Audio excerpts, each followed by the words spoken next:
ఇప్పుడు ఫాల్ ఇంటేక్కి ఒకవేళ students apply అవ్వాలి అని అనుకుంటే, అడ్మిషన్స్ తీసుకోవాలి అని అనుకుంటే ఇమ్మీడియట్ గా వాళ్ళు ప్రాసెస్ ఇప్పుడు కూడా మన దగ్గర ప్రాసెస్ స్టార్ట్ చేయొచ్చు. Okay. ఇప్పుడు కూడా చాలా యూనివర్సిటీస్ అప్లికేషన్స్ అనేది ఓపెన్ ఉంది, డెడ్ లైన్స్ అవ్వలేదు. సో స్టూడెంట్ మన దగ్గరకు రాగానే రెజ్యూమ్ తీసుకోగానే మనం షార్ట్ లిస్ట్ ఇస్తాం. వాళ్ళు ఒక 5 యూనివర్సిటీ సెలెక్ట్ చేస్తారు, మనమే ఎస్ఓపి చేస్తాం, స్ట్రాంగ్ ఎస్ఓపి మన టీమే ఉంటుంది. స్టూడెంట్ ఏమి అసలు వరి అవ్వాల్సిన అవసరం లేదు. ఆ ఎస్ఓపిని మన స్టూడెంట్కి కూడా షేర్ చేస్తాం.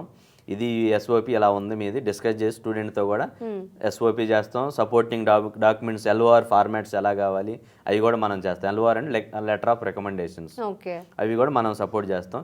ఫైనాన్షియల్గా లోన్స్కి ఏ డాక్యుమెంట్స్ కావాలో కూడా మన స్టూడెంట్ నుంచి గ్యాదర్ చేసుకొని లోన్స్ డిపార్ట్మెంట్ మనం సపరేట్గా టీమ్కి సబ్మిట్ చేస్తాం అప్లికేషన్స్ కూడా. ఓకే.